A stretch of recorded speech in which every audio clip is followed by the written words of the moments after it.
Hello and welcome to lecture 5. Today we are going to calculate some problems, solve some problems regarding the time independent non-degenerate perturbation theory. But before that, I want to make a few comments or observations about the results we obtained so far. So, if you look at this expression of the energy corrections, it is clear from this expression that we are going to get more and more factors like this denominator, which is called sometimes as the energy denominator, which is 1 by En0 minus Ek0 in the next order terms, and we can all see that it is required for the series to converge.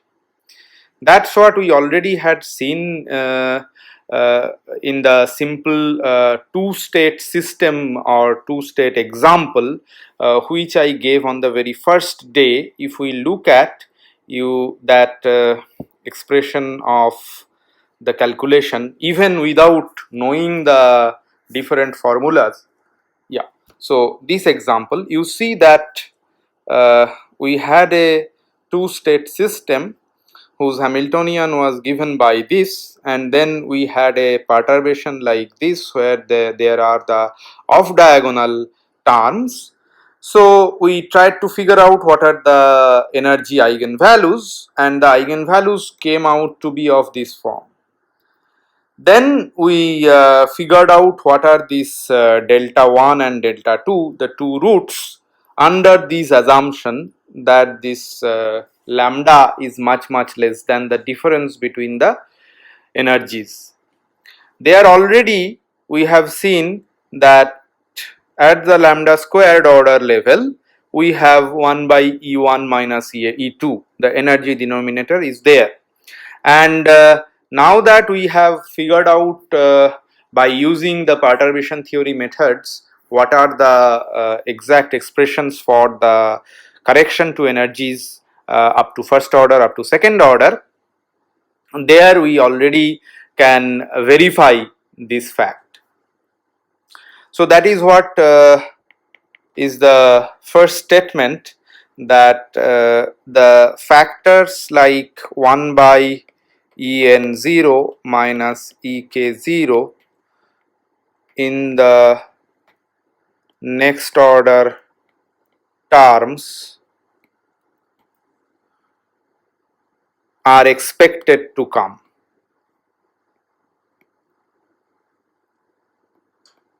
Expected to appear at different orders, or should I say expected to appear with more powers, higher powers. Of course, there could be scenarios where the first order correction like this, remember this was the perturbing matrix and this is basically written as the n elements. So this we have written as the matrix elements using the help of this notation. Of course, there could be scenarios where the first order correction can vanish and the series can start from second order.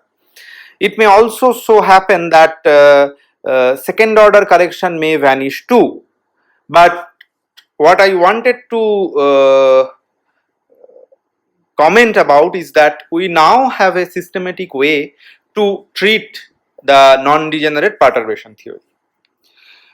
Now the second comment is regarding the ground state perturbation. If we look at the perturbation of the ground state of the system, that means if we choose n equal to 0, or it may be n equal to 1 in some other systems, but whatever it may be, we know that it is the lowest energy state. Now let us look at this term at second order. So it has lambda square then sum over k not equal to n h1 nk mod squared divided by en0 minus ek0. Again, I am repeatedly saying that these zeros here in the superscript only tells you that this is basically the unperturbed energies. It does not have anything to do with the ground state. So if I look at the ground state correction, then this object should be E00, and this E00 is smaller than any of these higher excited states, where this K denotes all the higher excited states. And also note that this sum is over the excited states K only. Then the next thing is that you note that this H1 NK mod square, this object can never be negative, it is always positive. Therefore, the denominator being negative, it is negative because E00 will always have the lowest energy compared to the other higher excited states. Therefore, the denominator will always be negative and numerator will always remain positive, and this will make the second order correction to the ground state always negative. So, second order correction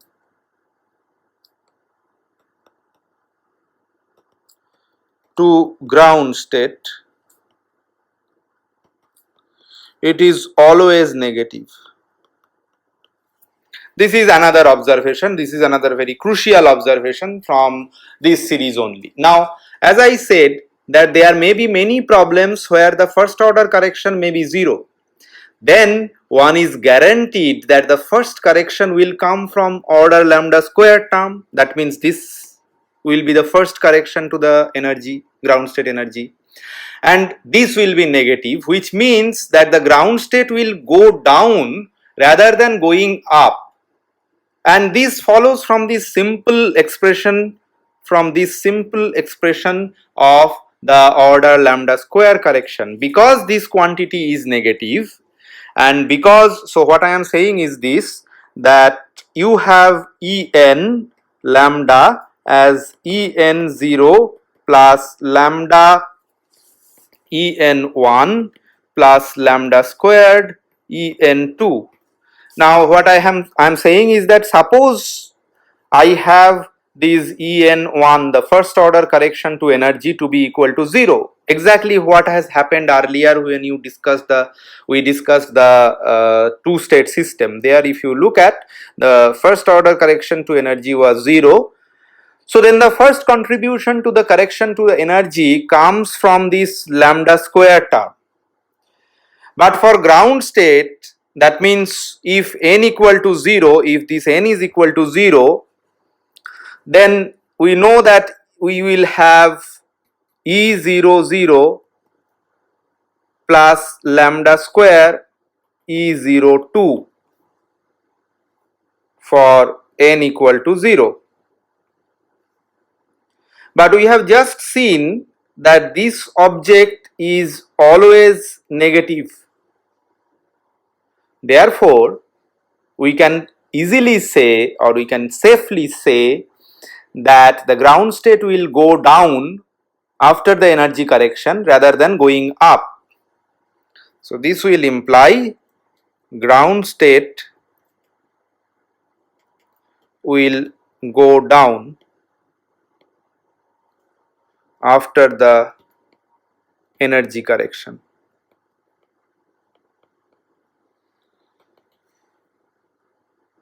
The third thing I want to comment about is that the second order correction to the energy of the n eigenstate exhibits what is known as level repulsion. So let me first write the statement, then I will explain. The second order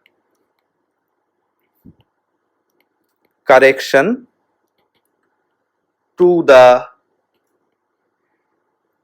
energy of the Ket N0 eigenstates exhibit level repulsion. What is that? The levels you note from this expression,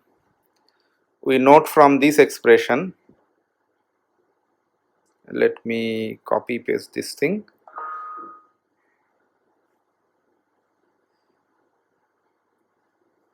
So let us have a look at this expression. We have levels where k is greater than n. We can also have levels where k may be less than n. What this statement means is that levels with k greater than n push the states down, and the levels with k less than n push the state up. Why it is like that? It is easily observable from this expression only. This can be written as mod h1 nk squared divided by En0 minus Ek0 summed over, and we know that k is not equal to n. In fact, for this term, let us write this as k less than n. Now, if we incorporate the second term where k is greater than n, then also let us write this expression h1 kn or nk, doesn't matter, nk mod squared divided by En0 minus Ek0. But you note that since your k is greater than n and there is no degeneracy, these levels will be having higher energy compared to these En0s. So this term will always be negative, therefore we will have a minus sign in front of this. So what does it mean? Pictorially it means therefore that I can draw these levels. It will be much easier to visualize from there. So if we have say n levels shown here, then all these higher order levels, lower levels, and these are all the higher levels.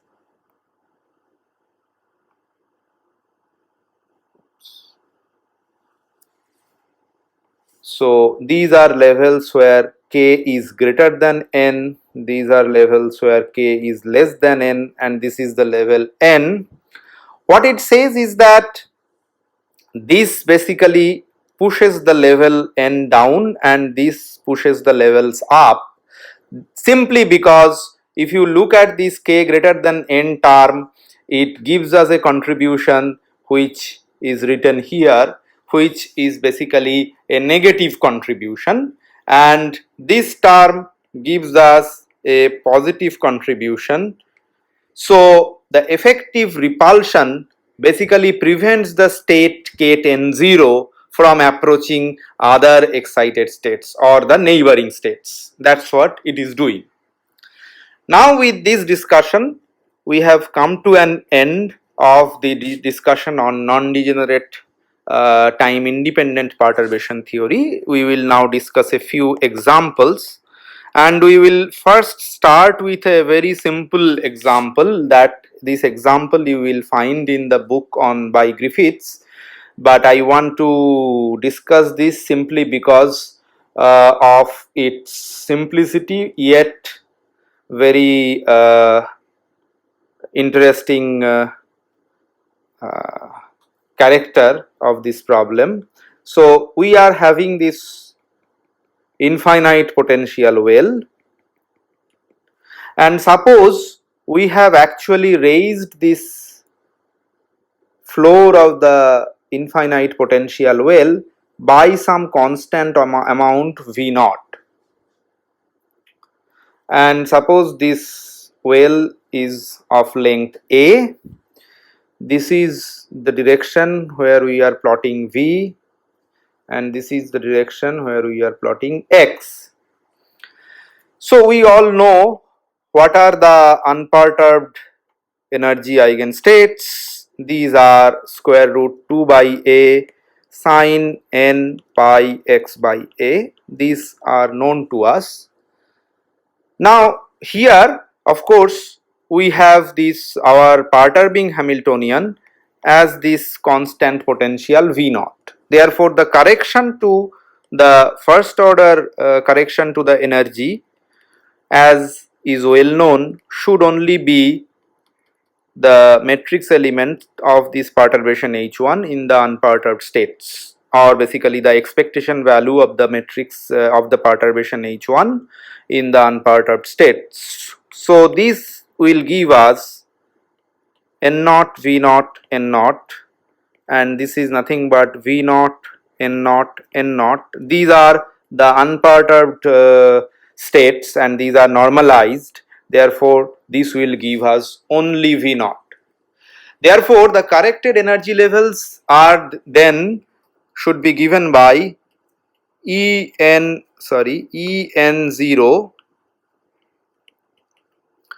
plus V0. They are simply therefore lifted by this constant amount V naught. Of course that's what you should expect. The only surprising thing is that here in this case the first order correction is exact. For a constant perturbation, all the higher corrections therefore vanish, and this particular example is only showing that, but this has nothing to do with the infinite square well potential only. Whatever your potential is, if you simply add a constant potential as your perturbing Hamiltonian, it is true always. It is true if a perturbation is constant for any potential, then the first order correction to the energy will be that value. But this problem can have variation. This problem can have variation in the following way. Now suppose I am not lifting the whole floor up. I am actually lifting a part of the floor up. That means now my figure looks something like this. So I have this raised till a by 2, the middle of the floor. I have the floor raised. The rest part remains as it is. So this is how my potential looks like now. So the question is, how should the perturbation look like? How should the correction to the energy looks like?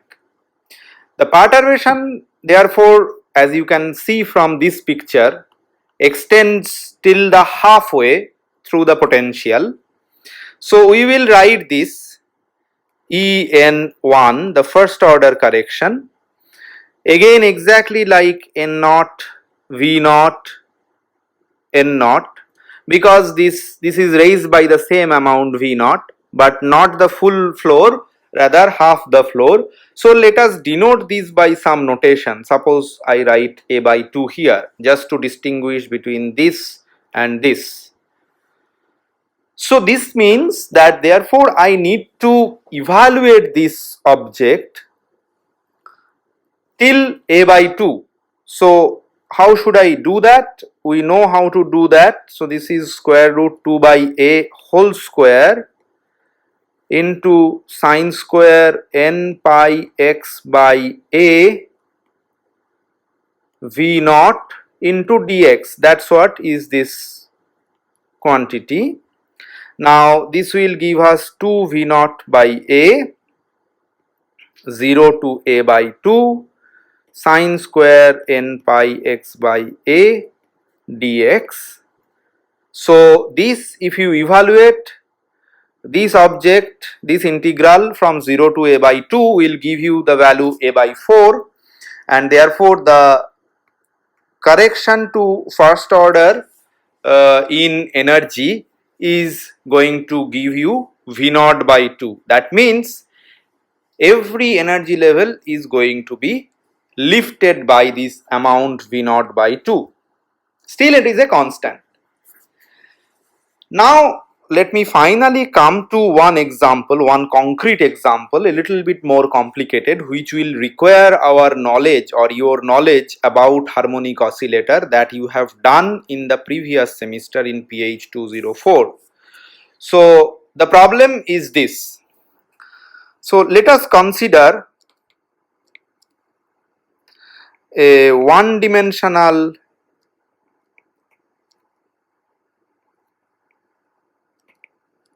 harmonic oscillator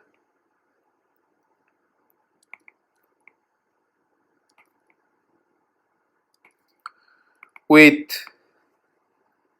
mass m, but now it has some charge q. Say it has some charge q also, and it is in an electrostatic field or electrostatic potential, say let us write minus E mod E times x, where E is magnitude of a constant electric field.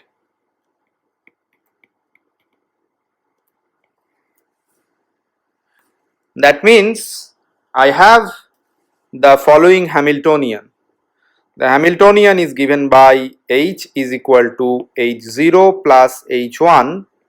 Since I have the harmonic oscillator, we have the standard p square by 2m plus half m omega square x square, but now we have this as the extra term, which I am calling H1. So this part is what we are going to call the perturbing Hamiltonian. This part is basically your known Hamiltonian H naught, whose eigenvalue and eigenvectors you all know. So this term, let us look at this perturbation term, which is minus q into E into x. You can think of this as the usual electric dipole interaction Hamiltonian. That means you can think of this as minus mu E dot E, where this mu E is nothing but your electric dipole moment operator. This mu E, it is defined as q x is the electric dipole moment operator. Remember, whatever we have written here, this object is an operator, this object is an operator, this object is an operator. So these are all now raised to the quantum level, and therefore they are all, these are observables and they are all basically operators.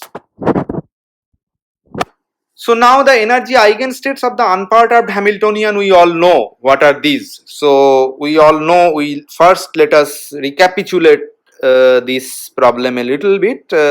So we know what are the energy eigenstates and what are the eigenvalue equation. The eigenvalue equations are these: H naught acting on N naught is going to give you E N naught K at N naught.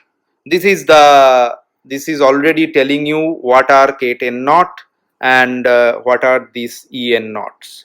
So this implies N naught and En naught are known. These are known. And what is En naught? En naught, if you recall, was nothing but n plus half h bar omega.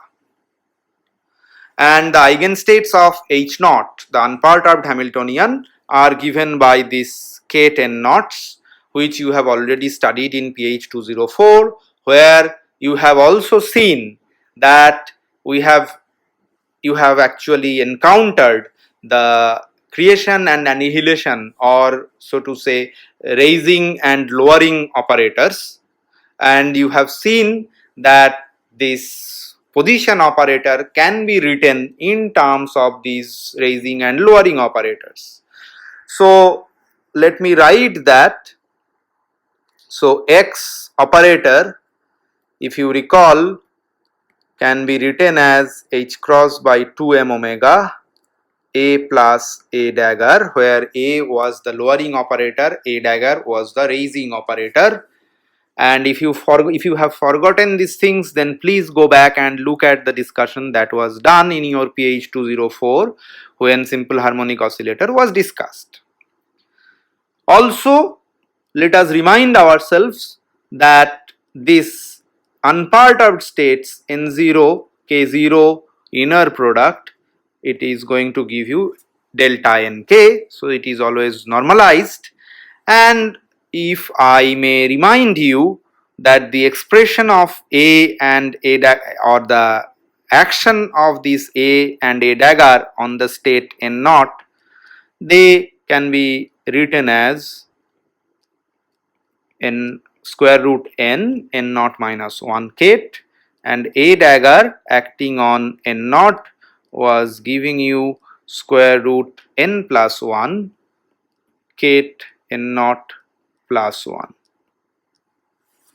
Just to remind you again, this 0 here does not have anything to do with the state. It just shows that we are working with the unperturbed states. Okay.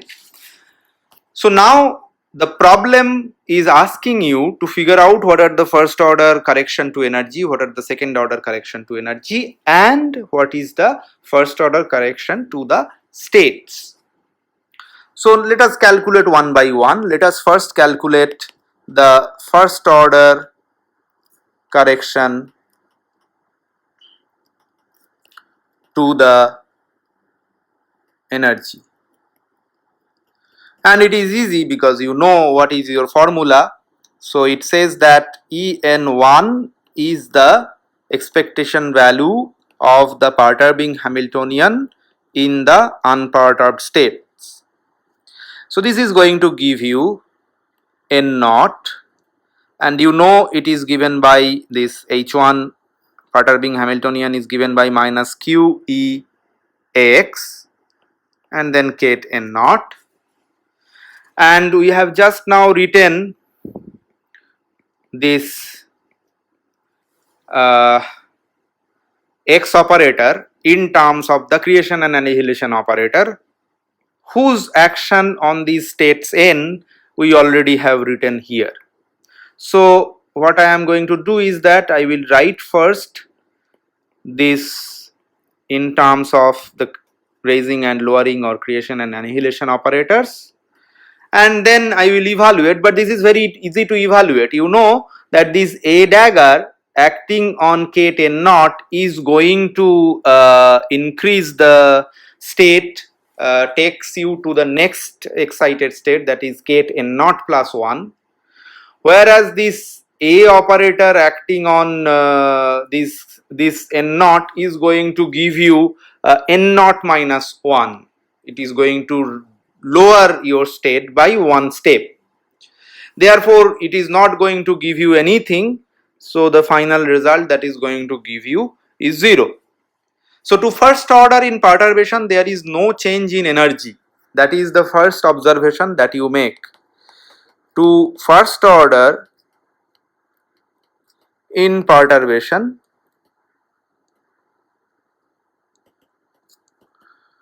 there is no change in energy. What it also says is that to first order in perturbation, it is only given by n plus half h bar omega, no effect of this electric field still there. Now this result can be understood in simple terms if one works in coordinate basis, and let me write that.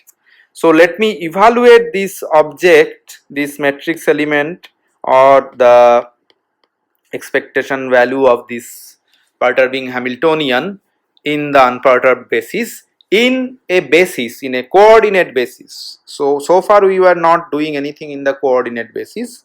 So let us do that now. So for that, what is the trick? The trick is that here you introduce the position Kates and position bra, use the completeness relation, and then see what happens. So for that we have introduced these integrals and we have written this as n naught.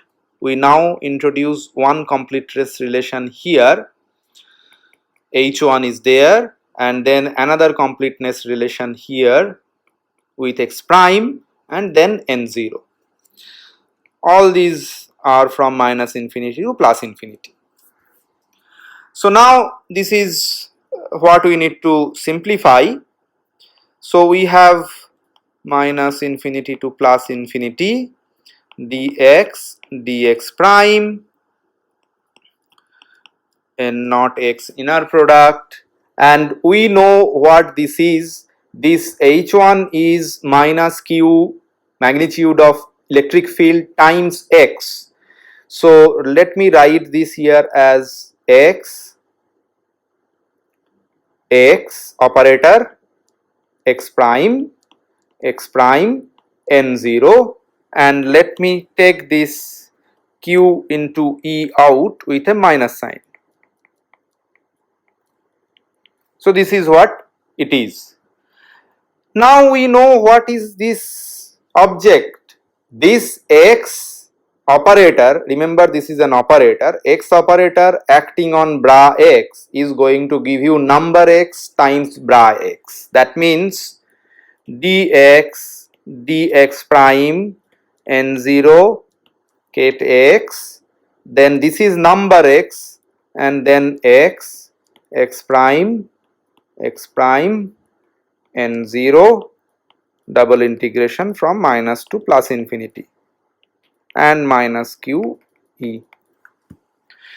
But this object we all know is going to give you the Dirac delta function delta x minus x prime, and therefore one of these integrals will go away when we evaluate this. One of these integrals will go away, and what will remain is minus to plus infinity dx n0 x n0 into x. This x is just a number. So this is going to give us minus q mod e dx, but now we know what these are. This is psi x or psi nx, and this is going to give us psi n star x. So this is your psi nx, this is psi n star x, the wave function psi n star x, then we have this x, and then psi n x. So we need to evaluate that. So this is exactly going to give you minus q e dx minus to plus infinity mod psi n squared into x, and this is equal to 0. Why this is equal to 0? Here the integral vanishes simply because the energy eigenfunction which we have denoted by these objects psi n star x, this is psi nx, these are either even or odd function. Remember from your harmonic oscillator calculations, the wave functions for the harmonic oscillator, the eigenfunctions for the harmonic oscillator are either even or odd. Therefore, when we take the mod square of these harmonic oscillator eigenfunctions, that is always even, and this x is an odd function. Therefore, this whole integral is odd, and therefore when you integrate from minus to plus infinity, this is going to give you 0. But then you should ask, what does it physically mean? Since the first order shift to energy is the expectation value of the electric dipole moment operator, which we have denoted by q times x hat, the vanishing of this, the expectation value, can be ascribed to the absence of a permanent electric dipole moment that can interfere with the electric field. That is the physical meaning. So physically, since the first order shift to energy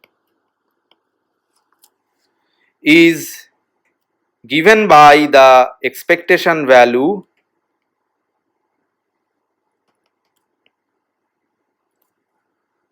of the electric dipole moment operator. Electric dipole moment is also an operator which is given by q times x. The vanishing of the expectation value, giving you the first order correction energy to be 0,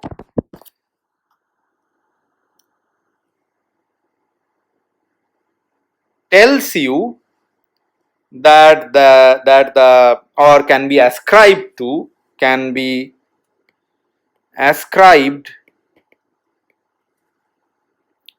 the absence of a permanent electric dipole moment.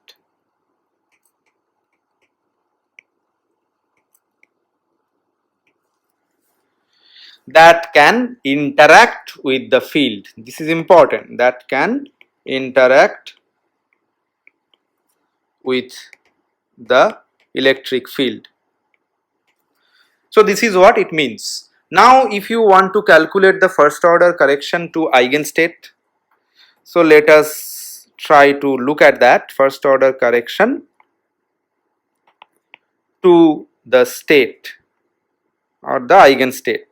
So how to do that? We all know, we have the formula. Now we need to apply that and we have to calculate. So we know what is this N1. N1 shows you the first order correction, and then this is K not equal to N. The formula is K naught H1 N naught divided by E N naught minus E K naught, and then there is this K naught. So if I simply write it explicitly using the or replacing this H1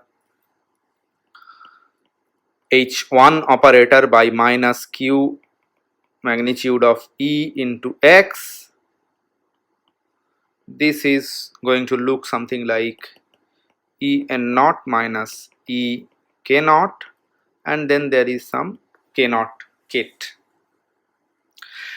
Therefore our task is actually to calculate what this element look like. So let us calculate that. Let us actually calculate this object K naught X N naught, and we all have written down X in terms of A and A dagger, and this is what it is, K naught A plus A dagger N naught. But now this is going to give us square root H slash by 2 m omega.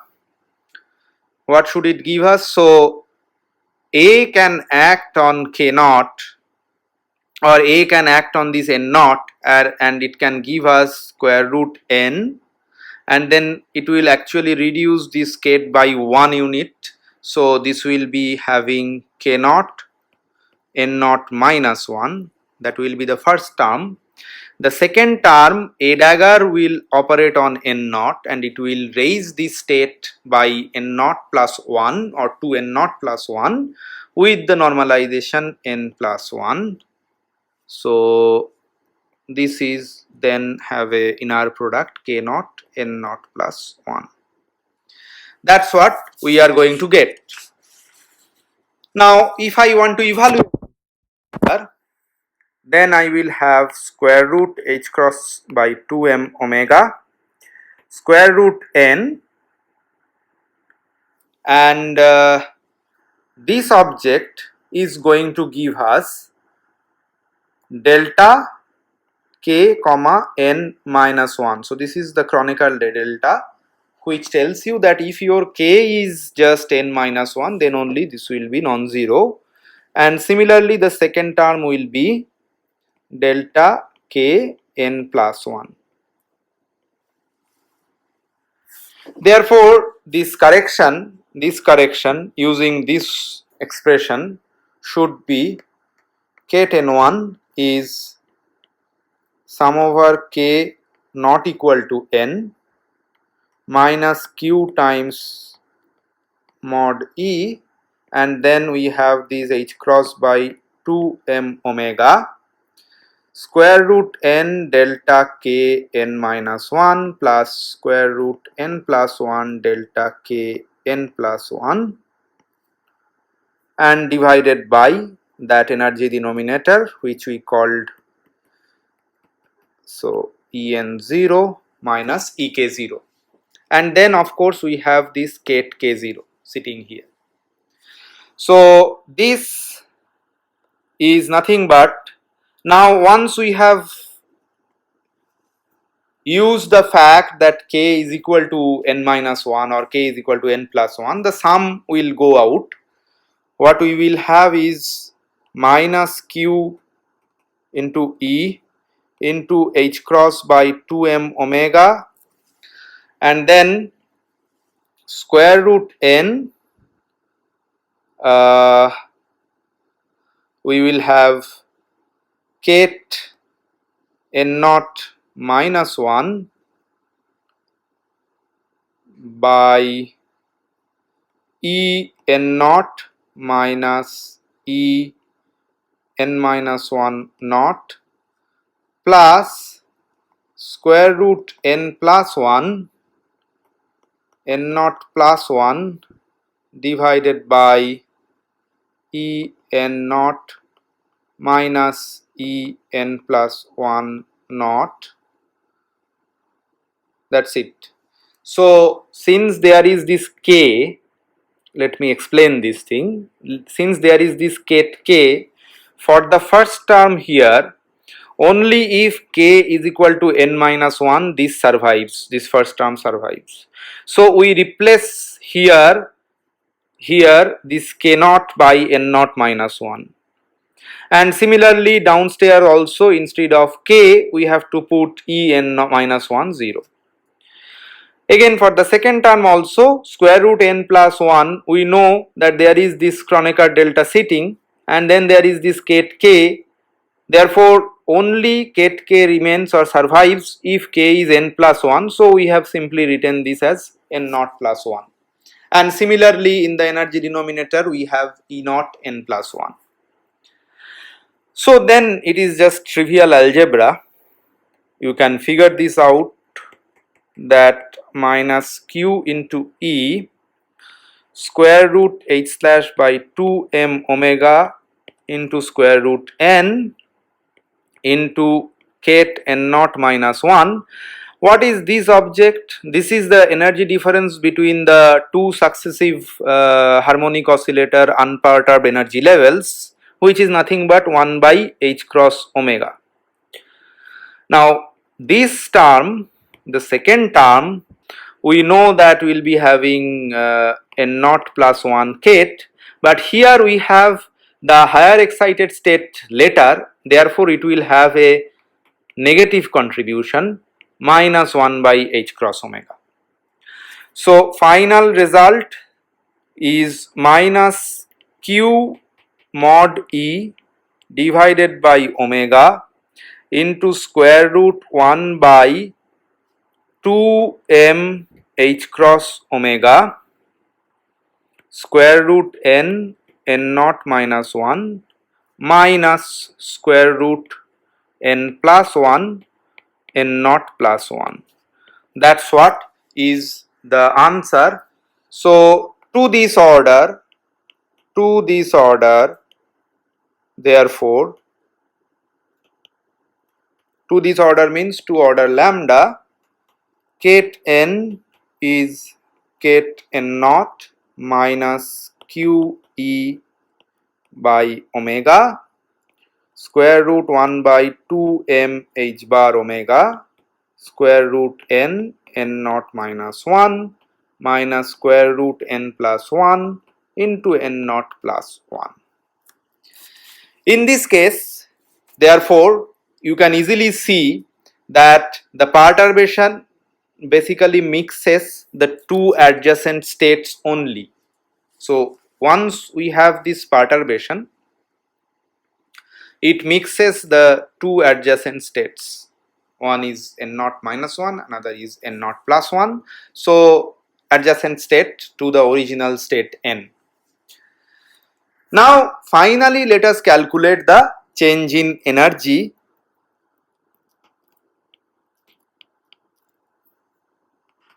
to second order. So we have calculated first order energy, we have calculated first order correction to the states. Let us use the same formulas that we have derived for second order calculations, second order energy calculations, to figure out what is the second order correction to energy. And if you remember, the expression for second order correction was sum over k naught equal to n, k naught the perturbing matrix, n naught mod squared divided by E n naught minus E k naught. And we know what these E n naughts and E k naughts, these are known. For example, E naught, E n naught was n plus half h bar omega, because this 0 means that these are unperturbed energy eigenvalues. Similarly, E k naught is nothing but k plus half h bar omega. We also know what is this object k naught h1 n naught. It is already known. We just need to take a mod square of that object. So k naught h1 n naught mod squared. What is this?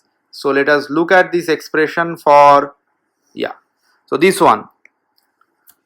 So this one, once we have calculated, it gave us this object. So let us write that square root h cross by 2 m omega square root n delta k n minus 1 and then square root n plus 1 delta k n plus 1. But this was for x.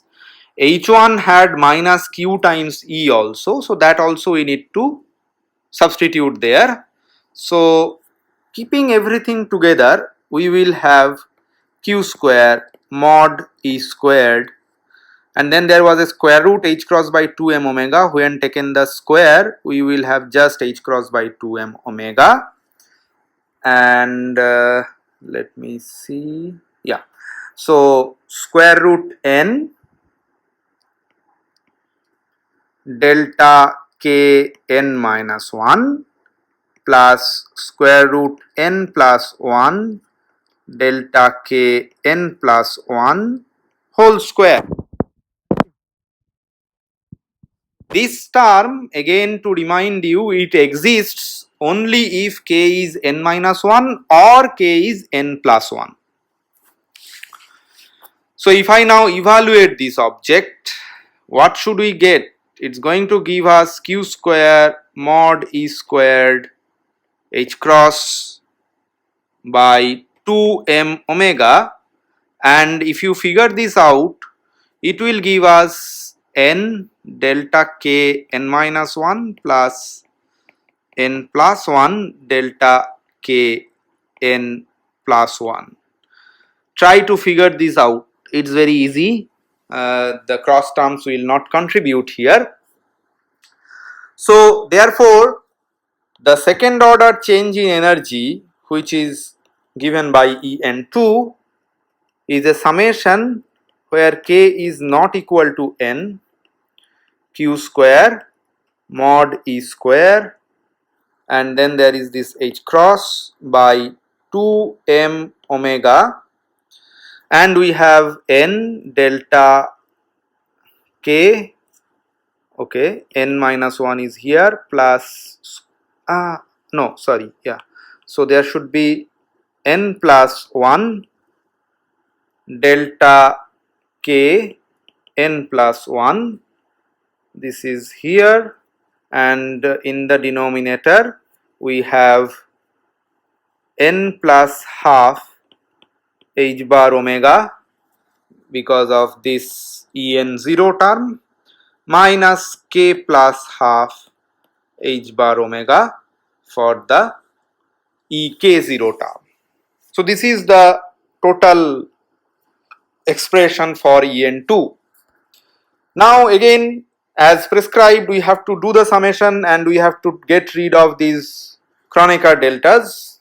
If we do all these things, finally what we obtain are q square E square h bar by 2m omega.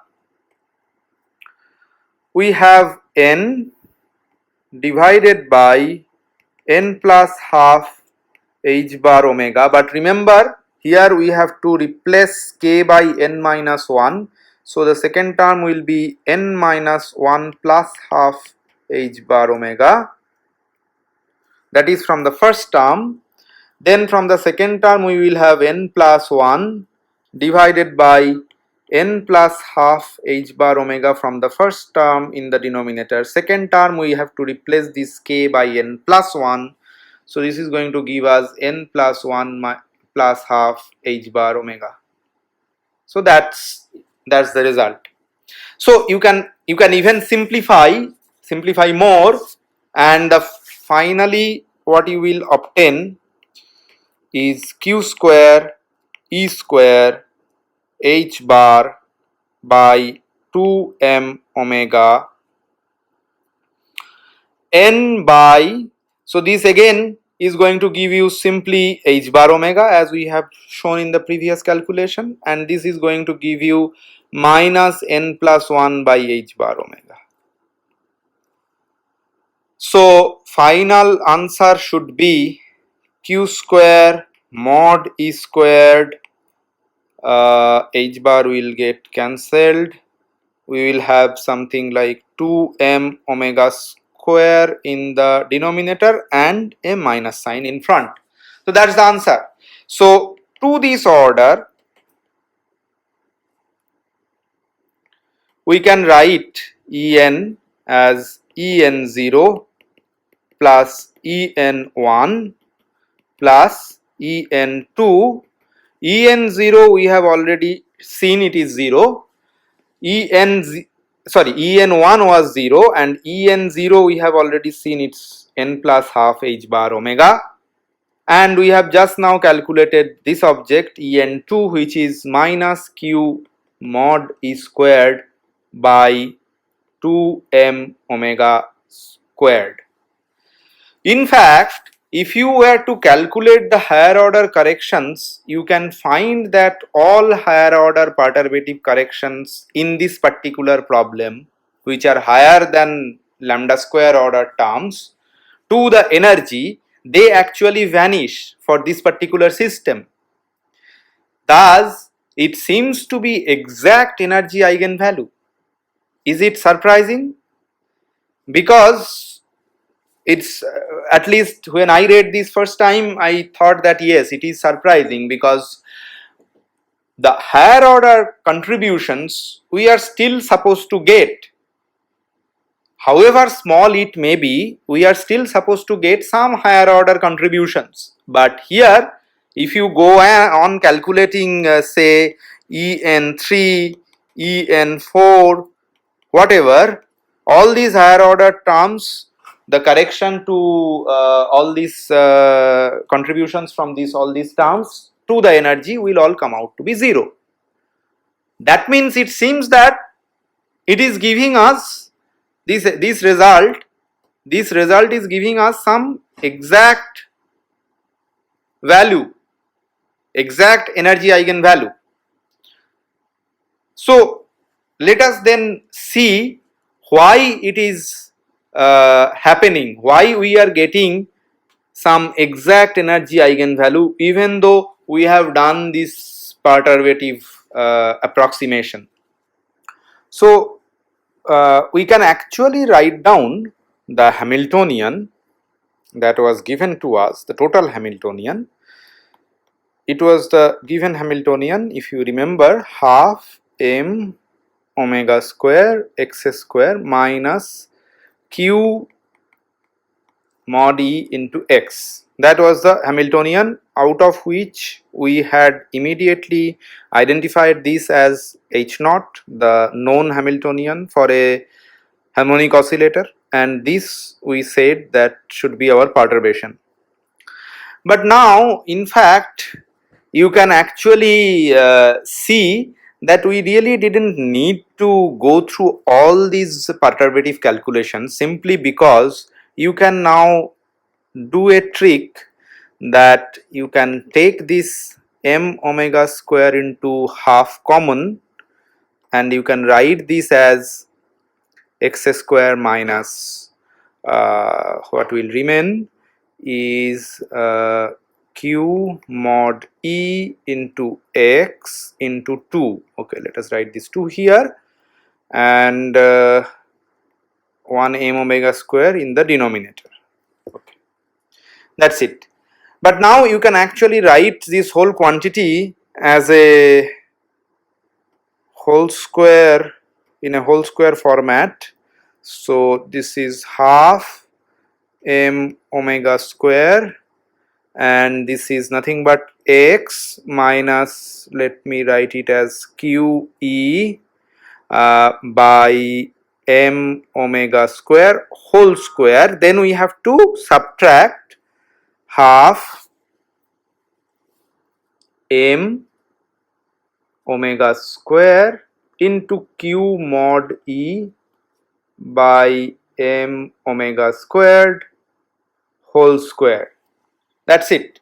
So this is nothing but p square by 2m plus half m omega square x minus q mod e by m omega square whole square minus we have q square mod e squared, 1 m omega square will get cancelled, so we will have 2 m omega square in the denominator. So what did it do? It did a wonderful thing. It just had shifted my coordinate by this constant amount minus q e by m omega square. So you can always choose a new coordinate in which you call this x hat or x bar as x minus q e by m omega square. That's it. If you call it as a new coordinate, you can write your Hamiltonian in terms of this new coordinate as p square by 2m plus half m omega squared x bar squared minus q square mod e squared by 2m omega squared. In fact, this p and x bar, they continue to be conjugate variables. That means we have x bar, p commutator relation, it still holds. Therefore, we can think of this as a harmonic oscillator whose energy levels are shifted by an amount which is given by this constant factor, which is minus q square e square by 2m omega square. So the correction to energy was just that constant amount, as we have discussed in the previous example of this infinite square well potential. The correction to energy was just a constant value because the level or the floor of the infinite square well potential was shifted by a constant amount. So Where can you actually see this example classically? Classically, the equivalent system can be a mass attached to a spring which is hanging under gravity. The effect of the mass there would be to shift the equilibrium point down. That's exactly the similar scenario that you can think of. Now, I have plotted these graphs. This is your simple half m omega square x square potential, which is nothing but the harmonic oscillator potential, and you see that it is exactly symmetric. This is x axis is this direction, and we have potential V as a function of x in the y direction, and this is symmetric, and this is the equilibrium point, and everything is nice here. Now I have plotted in another plot this potential V, which is now changed. So now we have this new coordinate which we have defined to be x minus q mod e by m omega square, and that has shifted this x coordinate somewhere here. That has changed the minimum position of the potential to somewhere else, and this some point, this somewhere and something is actually known. If you look at this Hamiltonian, this is the amount by which the coordinate got changed. This is the amount by which the potential energy went down, and therefore this value should be on the x axis. It should be q mod e by m omega square it was, and this value should be what was that value? It was q square e square by 2m omega square. So this should be minus q square e square by 2m omega squared. So if we plot these two separately, you see that exactly here you had the minima. Now because of the shift in the coordinate, your minimum position has shifted, as well its value also has changed, and these changed values are written here. In fact, if you have the software Mathematica, you can plot this thing. We have chosen some parameter values, and we have just plotted this to show you what exactly is happening with the potential. So on average, the electric field displaces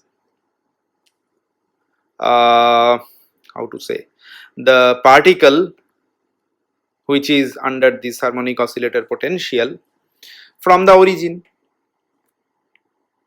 That's what is the role of electric field, and this basically inducing a dipole moment, and this is proportional to the electric field, proportional to the electric field.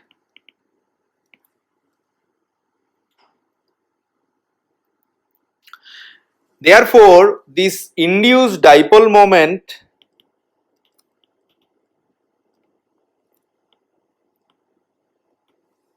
whatever is there induces or in fact I should say interacts itself interacts with the applied electric field,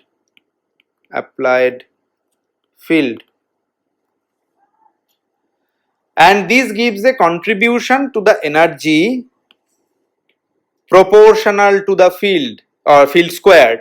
So giving a contribution, let me write it in this manner, contribution to the